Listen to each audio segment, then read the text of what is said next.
The world has less than 10 years to cut greenhouse gas emissions by half and limit global average temperature rise to well below 2 degrees Celsius. This is the decade of action to prevent catastrophic climate damage.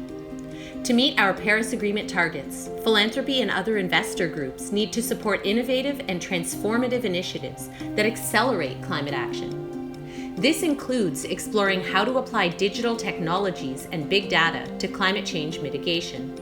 In terms of climate action and climate change data, we don't currently have all of the information that we need to be able to answer fundamental questions about whether or not our actions and our policies are actually working to help get us closer to our climate goals. So through machine learning and artificial intelligence, we can take data that currently exists and use that to learn about areas that we don't know about whether or not climate action is actually having its intended impact. And so I see digital in helping us to ramp up the pace of our climate change solution and to help us to scale them globally, because that's what we really need to solve the problem and to keep these global climate goals within reach. There needs to be a fundamental capacity to understand the impacts of digital technologies that is manifest among the populace at large. We need informed citizens and individuals who feel empowered by new technology. Otherwise, we risk new concentrations of power, of political power, in the hands of a few technology experts or corporations. So there must be appropriate risk management strategies in play. We must be aware of the risks and be sensitive to the diversity of perspectives on leveraging digital technologies to tackle the climate crisis. Doing so will require working together and building trust to ensure that digitally driven climate solutions don't hinder individual rights, justice and equity, inclusivity, and environmental sustainability. Trust is simply one of the essential currencies in the digital age.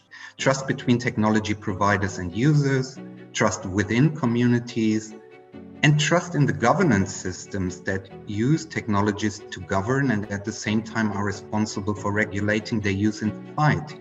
So technology has the potential to build trust based on common standards or processes, but it does not create political trust out of thin air.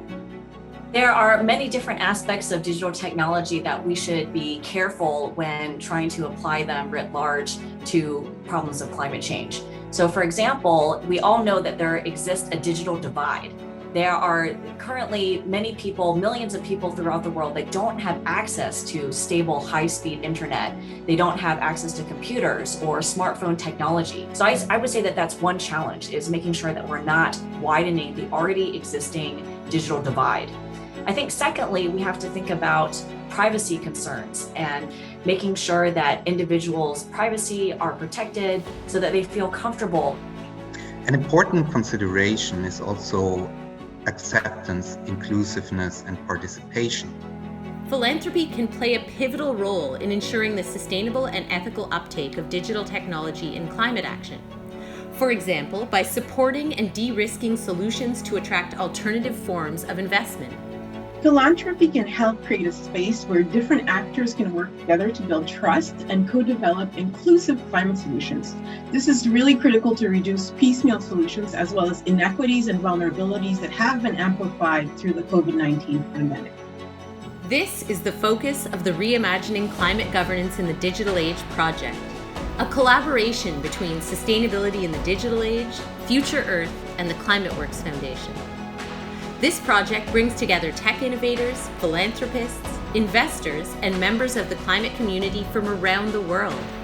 We must act now to engage more inclusively across communities, sectors, and geographies, so that we can collectively reimagine climate governance in the digital age.